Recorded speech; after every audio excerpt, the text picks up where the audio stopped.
Live from WTVO Rockford and your home team. Eyewitness News at 5 starts now. A high school unveils a nearly 300-pound statue in honor of its namesake.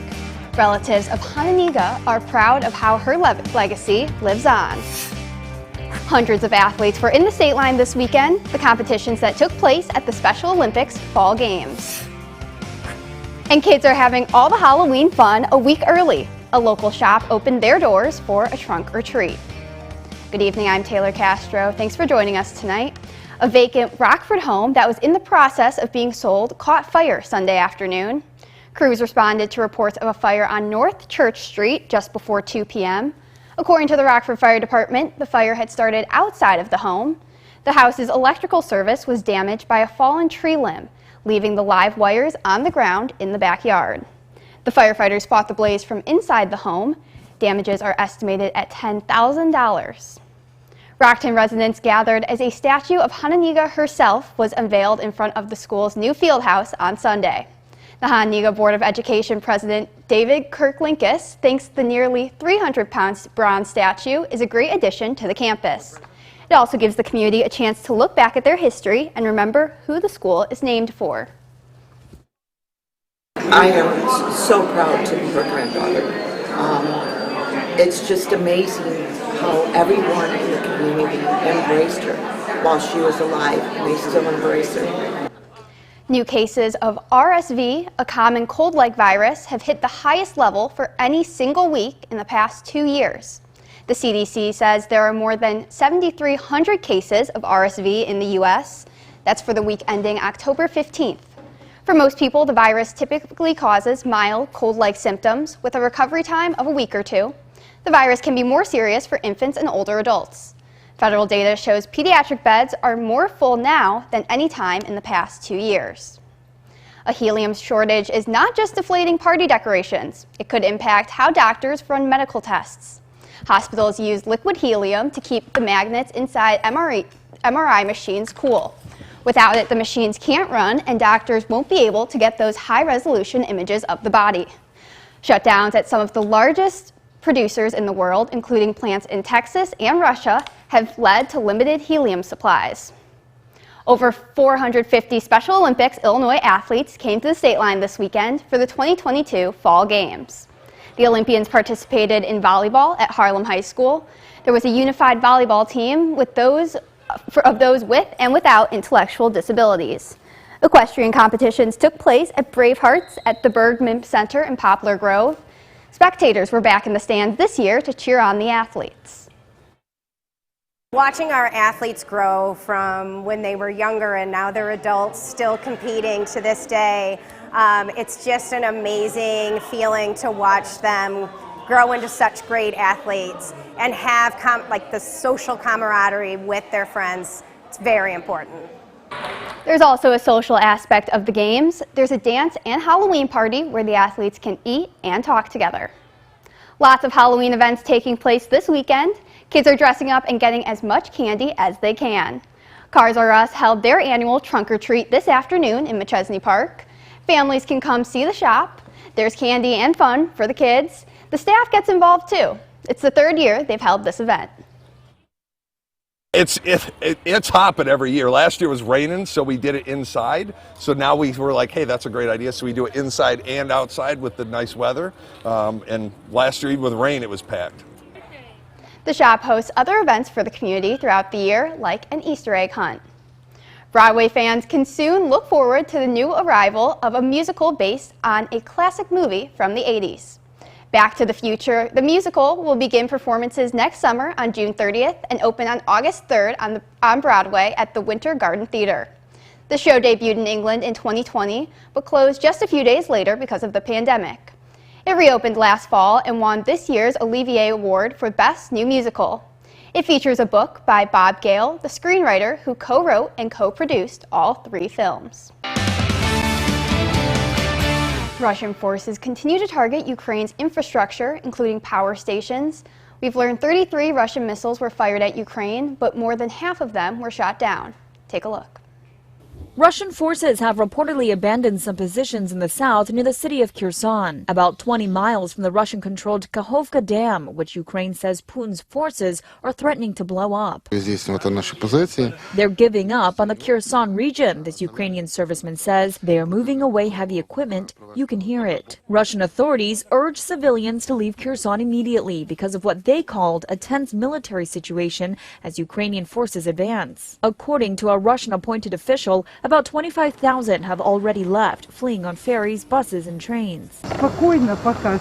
It's calm for now, this woman says, but things are unnerving. Now, Russia is amassing thousands of troops up north in neighboring allied Belarus. Ukrainian troops are preparing for the possibility that Russia could open up a northern front once again. Ukrainian officials say Moscow fired 33 missiles at Ukraine's energy facilities Saturday morning, but they managed to shoot down more than half of them. On Sunday, Russian defense officials acknowledged they are targeting power stations, water supply systems, and other key infrastructure as Ukrainian forces continue to make gains in the east and the south. More than 1 million people across Ukraine are now without power as bitterly cold weather approaches. President Zelensky urging everyone to conserve energy. Meanwhile, on Sunday, British Defense Minister Ben Wallace spoke by phone with his Russian counterpart, Sergei Shoigu. Shoigu alleged Ukraine was planning actions facilitated by Western countries that would escalate the conflict. Wallace refuted those claims and reiterated the international support for Ukraine and a desire to de-escalate this conflict. M. Wynn, ABC News, Washington. The Republican National Committee filed a lawsuit against Google, claiming the company is suppressing its email solicitations ahead of November's midterm elections. The lawsuit accuses Gmail of discriminating against the RNC by unfairly sending the group's emails to users' spam folders. They say it's impacting their fundraising and the Get Out the Vote efforts in swing states. Google says it doesn't filter emails based on political affiliation, and spam filters reflect users' actions. Iran says it will take legal action against the U.S., accusing it of direct involvement in protests. Strikes and protests have become a common sight in cities and towns across Iran. President Biden has thrown his support behind the demonstrators. The U.S. has also announced sanctions on Iran's morality police. Meanwhile, protests are continuing both within Iran and in solidarity movements across the world, with large demonstrations in both Berlin and Tokyo on Saturday. China's Communist Party announced top leadership this weekend and now heads into a third term. Xi Jinping secures a third term as China's president, breaking the party's unofficial two-term limit. Experts say Xi has made efforts to promote his loyalists and consolidate power. Congress has approved an amendment to the Constitution, cementing Xi as its core leader. He says his priorities are increasing national security and turning China into a technology superpower. The race continues for the UK's next Prime Minister. Potential candidates to replace Prime Minister Liz Truss have been lobbying to get at least 100 nominations to secure their place in the race before Monday's deadline. This afternoon, former Prime Minister Boris Johnson announced he will not run. Johnson was forced to leave office less than 2 months ago. Reuters have reported he'd secured 41 nominations. Former Treasury Chief Rishi Sunak leads with 137. 3 candidates will make it on the first ballot, and the final vote will take place on Friday between the top 2. Former Hurricane Rosalind slammed into a sparsely populated stretch of Mexico's Pacific coast this morning. Winds of almost 120 miles per hour brought heavy rain and large waves between the resorts of Puerto Vallarta and Mazatlan. The storm left flooded roads and damaged homes in its wake. Once it made landfall, it lost steam and was downgraded to tropical storm status as it continues to move north and east. Now, your first warned weather forecast from Chief Meteorologist Candace King. Well, it has been another windy afternoon, but warm as temperatures made it back into the 70s. Not quite to that 80-degree mark like we did yesterday, but still unseasonably warm for this late in October. Part of that, we've got the dry air. Another reason, really strong southerly winds, sustained 15 to 25 miles per hour, but those winds at times have been gusting 30, 35, even close to 40 miles per hour this afternoon. Now that has elevated our fire risk, so through sunset, you've got maybe another hour and a half half. You got to limit that outdoor burning. Unfortunately, with that wind here this evening, it is something that'll stay with us. Our gusts will come down, but it is going to stay relatively windy here through much of the night. 74 temperature in Rockford, Freeport, 73 in Monroe, 73 also in Janesville. Our weather watcher Mike just north of Forreston checking in with a fairly decent southerly breeze. Current temperature sits at 73. No rain and no rain today or snow today for our weather watcher Jim here in Rockford. Current temperature at 75. That dew point number has come up. In fact, over the last 24 hours, our dew point numbers have really climbed as we're starting to pull that moisture back in. So those readings in the upper 50s and lower 60s. That will help bring in a shower, thunderstorm or two here as we get closer to the late evening hours, all tied into a warm front that currently sits off to the southwest. We've had a few clouds kind of work in from the west and southwest, but looking through Iowa, you see some showers and even some thunderstorms beginning to develop. That as that warm front continues to lift north and our low-level jet, so our winds in the lower level of the atmosphere, believe it or not, are also starting to increase. So those factors along with that moisture will allow that chance for a shower to thunderstorm to move in. I think roughly between about 9 and midnight tonight we'll have that opportunity. No severe weather for us, but just don't be surprised if you hear a rumble of thunder. Warmth though will continue through tonight. Temperatures in the lower 60s and we maintain that warmth through the afternoon tomorrow despite the increase in cloud cover. But once that cold front comes through, it's going to do a couple things. Bring our temperatures back down to where they should be, but also increase that chance for some steady rainfall coming in on Tuesday. So 62, that's it. That's where we go for tonight. Winds will still be gusting at around 30 miles per hour. So here we go, futurecast as early as about 9 o'clock. Could see a couple of spotty showers, rumble of thunder, work in west and southwest of Rockford. That'll carry us through at least the early morning hours on Monday. Monday morning, we might have a quick passing shower, but temperatures will be starting off very mild. We keep that cloud cover around. Most of our Monday afternoon is actually looking dry but cloudy. Despite the clouds, though, temperatures are back into the 70s. Once we get into Monday evening, this is after about 7, 8 o'clock. Watch the left part of your screen. We'll see some of those showers and thunderstorms begin to move in. Some steady rainfall then approaching the midnight hour going into Tuesday. Tuesday afternoon, we've got a steady rain that'll come down. Mostly rainfall with this, maybe a clap of thunder or two, but these showers will continue as we head through Tuesday evening before drying out once we get into Tuesday night and then into Wednesday. Rainfall totals with this, it's a steady rain and most likely an all-day rain. Could range from anywhere from ½ an inch, maybe up to an inch, especially south and east, but it will drop our temperatures down. We stay in the 50s. We do dry out here, Taylor, as we look through the rest of the week. Now sports with Reagan Holgate. The Packers were on the road against Washington today. Aaron Rodgers looking to get back on track and avoid dropping 3 in a row. First quarter, Rodgers dumps it off to Aaron Jones, and he spins his way in for the score. Packers up 7-0. To the second now, Washington ball, backup QB Taylor Heineke on third down throws, and he's picked off by Devondre Campbell. And he's got plenty of green grass in front of him. 62 yards to the house. Green Bay leads 14-3. Let's go to the third. Commanders trailing 14-10. Heineke again looking deep, and he has Terry McLaurin touchdown Washington, and they take the lead. Now Packers down 23-21 with 5 seconds left. Rodgers hits Robert Tonyan. Well, he flings it.